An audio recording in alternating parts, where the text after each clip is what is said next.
I'm Harrison. When was the last time you had a deep, meaningful conversation with somebody? If it's been a while, don't worry, you're in the right place. This podcast is designed to open your mind to new perspectives and topics in the realms of health, personal growth, and, well, life. Welcome to the Let's Talk About Life podcast. What's up, everybody? Welcome back to the Let's Talk About Life podcast. My name is Harrison King. Thank you so much for tuning in to another mini episode, little mini-sode. You can call it mini episode, mini-sode, whatever you want to call it.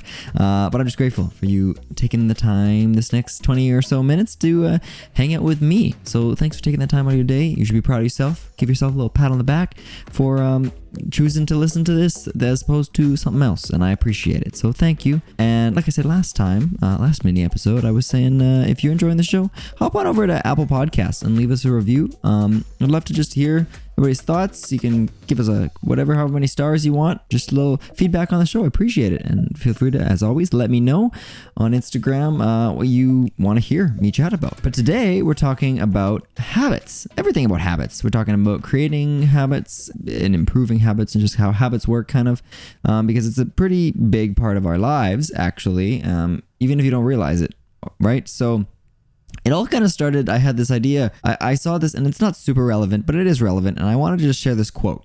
And the quote is, "Don't think your way into acting differently. Act your way into thinking differently." I'll just read that one more time. Think about it. Don't think your way into acting differently. Act your way into thinking differently. So don't just think about it really hard and then start doing something. Just change the way you do things, and then you'll start thinking differently. That's just interesting. Maybe go, how do you start to do that? Well, through habits, right? So we're going to start off with a little brain science, as we always do. We like to do a little behind the scenes, what's happening, in the brain, in the body, whatever.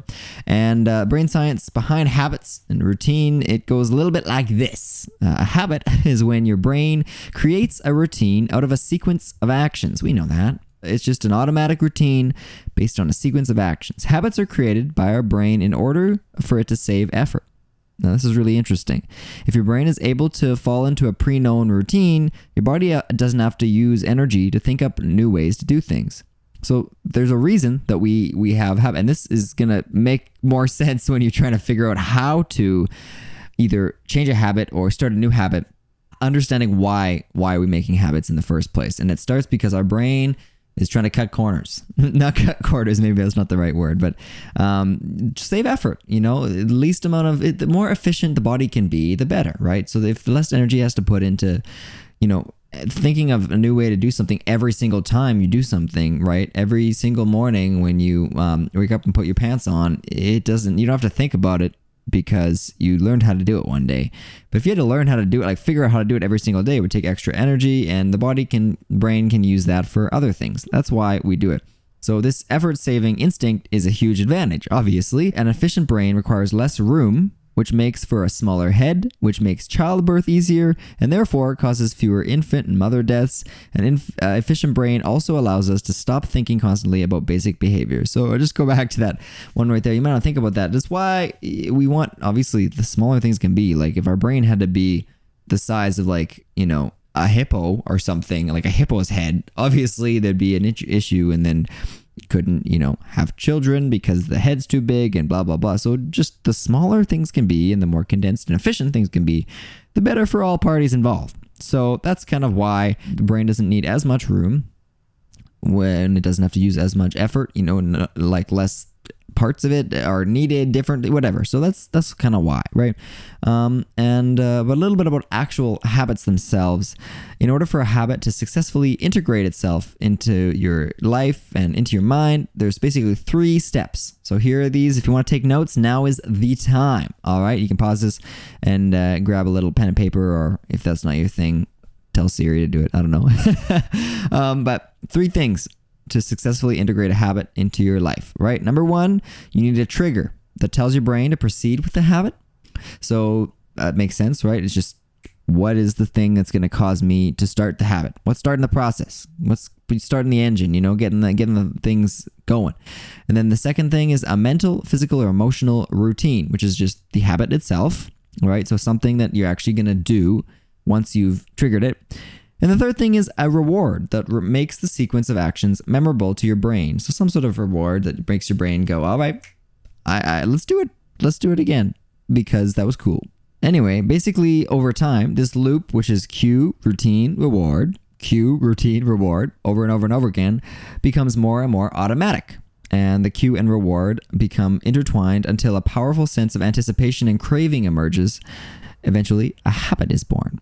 So when the sense of anticipation and craving emerges, then you start to crave whatever it is because the brain knows that it's easier to do it this way, or it has that that reward that it wants, or whatever. It knows it's going to be more efficient doing it this way. Then it's going to do it more and more often, and then your habit is automatic. So when a habit emerges, the brain stops fully participating in decision making. So this is the key thing to note here. When you actually form a habit, your brain isn't making decisions anymore. It stops working so hard or it diverts focus to other tasks. It goes, this isn't as important because we've got to figure it out. We don't need to think about it anymore. Push that to the side. Let's focus on something else. So unless you deliberately fight a habit, unless you find new routines, that kind of thing, the pattern will unfold automatically. So this is where it gets challenging because we're inherently make habits, and when we have habits to not change them. That's just the way your brain is wired. So knowing that is a great way to just approach the habit situation because your brain doesn't want you to change it. So you need to consciously make your brain focus on it because otherwise it's going to focus on other things that it thinks are more important, right? That makes sense, I think. So let's start talking a little bit about creating new healthy habits, or just habits. Hopefully they're healthy, and sticking with them, right? Because that's the big thing. You don't want it to be like good old New Year's resolutions where it lasts for about 8 days and that's all. We want to stick with them. So it's very important to take a look at your life and identify what needs to be changed or modified. Look for the weaknesses and shortcomings in your day-to-day activity. So what's happening that you can maybe improve a little bit? It's kind of a start if you want to just focus on a habit. Lots of people, though, lots of you listening, probably have a habit or 2 or 3 or 14 that you want to want to fix or change or strengthen, maybe. So, but if you don't have any, I guess you can just analyze your life and see what's up and what you want to change. But basically, just think about the ways you want to approach your routine goals. Incremental change is always better than immersing oneself fully immediately. And we know that. We've talked about that. And it's a great reminder that the little tiny steps, which was Jory Chandler talked about this, little steps, small increments is always going to be way better than just trying to go fully into something. So it's just a little bit. Even if you just start the habit, it's one little tiny thing or you're getting a little closer to it. Again, as I always say, be kind to yourself. Don't beat yourself up. And it's just, we're all figuring it out, right? Everybody's learning to live for the first time. That's a great quote. I'm going to keep saying it. And it means that nobody knows really what's happening. And you might mess up and you might not get the habit, right away. And that's all right. That's what I'm trying to say. So an easy way to, create a new habit, and one of the, we've also mentioned this before, is changing your external environment in order to make the habits easier. So it's like anything. You're going to become the average of the people around you, and your environment is going to shape how you act and what you do. So if you have something, for example, if your habit is to stop looking or checking social media so much, put it on time constraints on the app. If you have an iPhone, I don't know how that works elsewhere, but you use other apps, I guess you can get to do it. Or one of them phone boxes. Have you seen those things where you put your phone, you lock it in for an hour and you can't get it out? I'm not sure what happens then if somebody has an emergency then calls you, but you get one of those if you want. But the good example is if you're trying to make your diet, there we go. If you're trying to make your diet better, or get rid of processed foods or things like that. If you don't have the food in the house, if you don't have chips in the house, or my thing's chocolate chips. I love chocolate chips. Oh my gosh. I have an addiction to chocolate chips. So when I don't have them around, I don't eat them. Simple as that. But when I do, it's much harder to hold myself back. So your external environment, is your environment you're in. You got to change that. It's a big part of the habit. So if your thing is like me, you're trying to reduce chocolate chip consumption, then get rid of the chocolate chips. Don't have them in the house. If they're not in the house, you're not going to eat them, right? Simple as that. It's always important to keep your end goal in mind. That's kind of your long-term reward. It's this is what I want. This is what I'm working towards. Maybe toss on the vision board.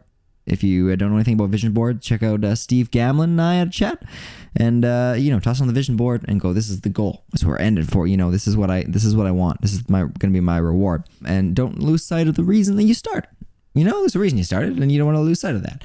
So this is very important to remember that. And finally, find the joy in the positive changes you're implementing to create healthier habits. So what are the good things that are happening? If it's the chocolate chip situation again, we're gonna pick on me a little bit. If that's the thing, what's the good thing about it? Not getting to enjoy the chocolate chips, the sweet chocolate chips.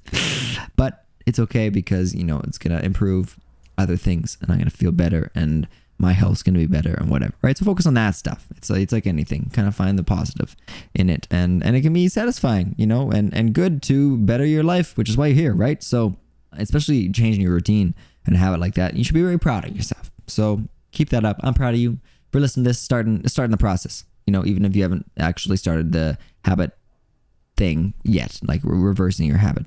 So now one of the most important things out of all of this is that for a habit to stay changed, like I said, so it's not one of them New Year's resolution type things where it just goes away. For a habit to stay changed, you must believe the change is possible. You can't just try it and then it just expect, it didn't work. What's up with this? Well, it's because you have to believe change is possible. Most often that belief only emerges with the help of a group or maybe it's an accountability partner or something like that. It's much easier, and not saying it can't be done. You can do it yourself, but it's way easier to do it with the help of a group or other, maybe everybody's working towards, maybe I got to find another person, a partner that is trying to reduce chocolate chip consumption. Now you guys probably think I got a problem. I don't have it that much, but I like chocolate chips. That's all I'm trying to say. And Skittles. Oh my gosh. The worst part is that they're so not good for you. And I talk about not having those things, and I try not to, but sometimes you gotta indulge. You know what I'm saying? And that's important to remember, just not all the time. All right.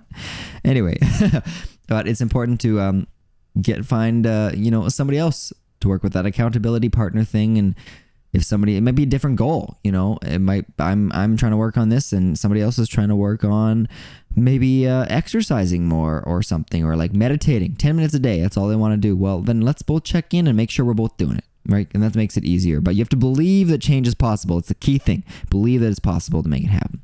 So, fixing old habits. Here's how it works. Habits basically can never disappear completely. It gets a little challenging. Instead, they kind of have to be modified or changed. You can't really just say, see you later. That's all. We're going to push this one and move to trash and then just delete it permanently. But thankfully, habits are malleable, so you can change them up. You can move them around and shape them up a little bit, like a little Play-Doh structure or something like that. And as long as your mind is still following the 3-step rule that we talked about, you should be all right to change it. So you still need a purpose for the habit, as well as some reward at the end, whether it's self-satisfaction or physical change or whatever. We talked about some of those things. It's always very helpful to have people help you change your habits, right? And I said that it holds you more accountable, and it's not just you're not in the fight alone. It's not just we can have somebody else supporting you and say, don't eat the chocolate chips. We're sticking with the chocolate chips things. I've decided that's the rest of the episode. We're talking about that is the habit being changed. All right, sounds good. Apply it to your life as you see fit. Of course, habits are encoded into the structures of our brain. And that's a huge advantage for us, because it would be awful if we had to relearn how to drive, every time we went away and he came back. There's good reason. We just said that. There's good reasons that we have habits. But the problem is that your brain can't tell the difference between a bad and a good habit. So if you have a bad one, it's always there waiting for the right clues and rewards. So if you do something the right cues and rewards. So if you do something that cues the bad habit, then your brain is just going to go back to doing it because it remembers that. So you got to kind of change it. You're wondering, how can I change it, Harrison? How do I do that? Well, we talked about the cue, the routine, which is like the actual habit, and then the reward, right? And this is the great way, I think that I found online. I'm not taking any credit for this, but I found this great way, kind of a habit reward system. And I think it'd be a nice little easy way, because it's hard to stay motivated. It's like, well, I want to do this, and you're going to do it automatically, the habit, because if you're trying to change one, you're going to do the old one because we just said it's wired into your brain. Your brain's going to do it because it's the easiest way to do it. So you got to give yourself some motivation to change it. So here's something you can do. is the fun habit reward system. Are you ready? You gotta pick a few habits or behaviors you want to reward. We've already talked about that. Let's take meditation or something like for that. For example, you could do going to the gym or improving diet or removing chocolate chips from the diet, as I said before. And you're gonna reward yourself with a predetermined number of habit points. You can call them whatever you want. We're gonna call them habit points each time you invest in one of the activities. So this is kind of like you could do it for just one habit, I guess. But if you're doing several habits or different things, or maybe different portions of a habit. So, for example, it could be like working out is 2 points, or working out for a certain length of time. Like 10 minutes of meditation is 3 points. So you meditate for 20 minutes, you get 6 points, right? 30 minutes of reading, 2 points. Just you decide. You say this amount of time or this activity, action, this thing I'm doing, which would actually be the routine we talked about, gets me this many points. And this is kind of your reward system, right? That we needed. And at the same time, so that's that. You go, okay, 10 minutes of meditation is 3 points. Now I have 3 points. I write it down on your little board or whatever you want to do for that. And then at the same time, choose a few of your favorite vices. So you got to figure out what that is. And maybe it's binge watching a show or treating yourself in some other way. And basically, you're going to redeem your habit points on these vices. So let's say, for example, you're really enjoying a show on Netflix. Me personally right now, I'm not much of them. I don't really watch Netflix ever. But then sometimes I get into a show very, very, very, not very often. But I started Superstore. If anybody's watched Superstore, it's great. If you haven't watched Superstore, it's great. And it's just a fun little thing here and there. Sometimes you just need a little mindless something or other, right? I'm not saying it's bad. Probably shouldn't do it all the time, but if you're gonna maybe check out Superstore because it's a good time. Anyway, that's my recommendation. It's my Netflix recommendation if you want to check it out. But you're gonna redeem your habit points on one of those things. So maybe you say 10 points. Once I get 10 points, I can watch one of the episodes of Superstore or something on Netflix or whatever you want to do. Right? 10 points. Well, now you have to meditate. If you're getting 3 points for meditation, you have to meditate 4 times to get 12 points. Or 40 minutes, 40 minutes, right? And then now you have enough points to do your Netflix episode. So it gives you this kind of the system where you got to work for it, but then you also get rewarded, but there's not really a way to cheat. So unless you just stop following. But, rewarding and spending habit points, this kind of idea is super simple, and it accomplishes several things, which is like turning your vices into rewards, which is those things. So maybe it's watching that show or something that you really need or really want, and instead of feeling guilty about if it was like one alcoholic beverage after 30 points, well then instead of feeling guilty for having your drink when you just went and did it, now you're like, I actually am rewarding myself for the positive habit that I'm building or that I did, right? So yeah, I meditated. You can go, yeah, I meditated a whole hour for this drink. That's awesome. Instead of just going, oh, I'm having the drink and now, well, I just feel bad about it. So, and you also limit how often you indulge, because maybe you're not watching a show all the time or having the drink all the time or whatever, because you got to kind of work for it, right? And through working for it, you're going to develop that habit. You're going to strengthen the habit, right? And get rid of the old one and start to build that new one, those new pathways in the brain, and have it. It's a win-win situation. That's really all it is. And your valuable habits become more attractive. So ones that you like, that are, that have a little bit more points to them, we keep saying the meditating, but maybe it's like working out, and you work out. If you work out for an hour, you get 5 points or something. It's like, whoa, well, I want to work out for an hour because I'm going to get 5 points, and that means I'm closer to this, right? So it gives you an incentive, and it's just a super simple thing, and nobody's hurt in the process. And you can also reward yourself for like lapping your goals. So if you said your goal was, to meditate 10 minutes every day, but you meditated 30 minutes, today, well, great job. You get whatever. Go choose a, kind of a prize. Essentially, it's like choosing a prize, right? Like you look at your little list and redeem your points. So something interesting to try. So some quick tips for creating that reward system. You try focusing on habits that aren't already automatic. If you're building a new one, if you're not building a new one, then you're going to have to pick one of those ones that's automatic and change something about it.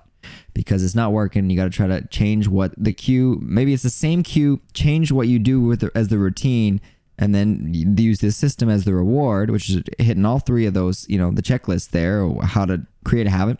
And then you're going to change it, obviously. But you could also pick new ones that you don't want. If you're going to pick a new one, don't do something that you're already doing. And reward yourself in proportion to how much effort is required. So if something's a lot more work, then give it higher points. If something's super easy, don't give it like 15 points. Give it like 2 or whatever you decide your thing is, right? But don't just like be, kind to yourself, but also just be realistic. Like, tying your shoe or something. Like, obviously it's not going to be tying your shoe, but you know what I mean. Making sure I fully exfoliate or wash my face nicely or something like that. Like, maybe that's not super hard, so don't make it like 20 points, right? That's what I mean.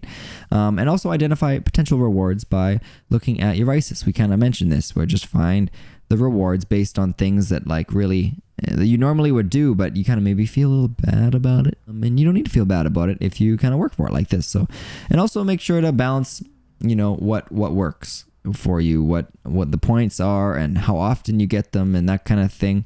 And it'll help you become a better person and feel a little better. But most important thing with all of this is be kind to yourself, right? Just be kind to yourself. You may not fix your habit completely, right? It may not happen. Or you might not stick with it every single day, or you might forget about it sometimes, and you might take a little while to change it, and that's all right. That's completely okay. As long as you're making progress towards the goal, you're winning. You're winning in my eyes, and you should be winning in your eyes. So don't worry about that, but just try your best, and hopefully you can use some of those tips to try to change a habit or modify.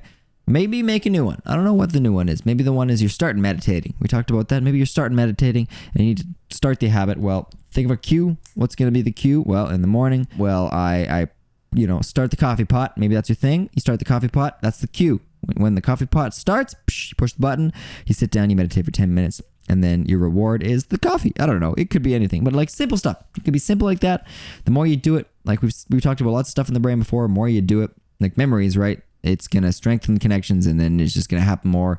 And then all of a sudden your brain's just going to go, well, we're just going to do it anyway because we don't have to think about it anymore. There's more important things to think about, So that's it. That's about all I got to share with you for habits. I hope you enjoyed. Again, if you like the episode or you like the show and you want to show some love, head on over to Apple Podcasts and leave us a review. Thank you so much for listening.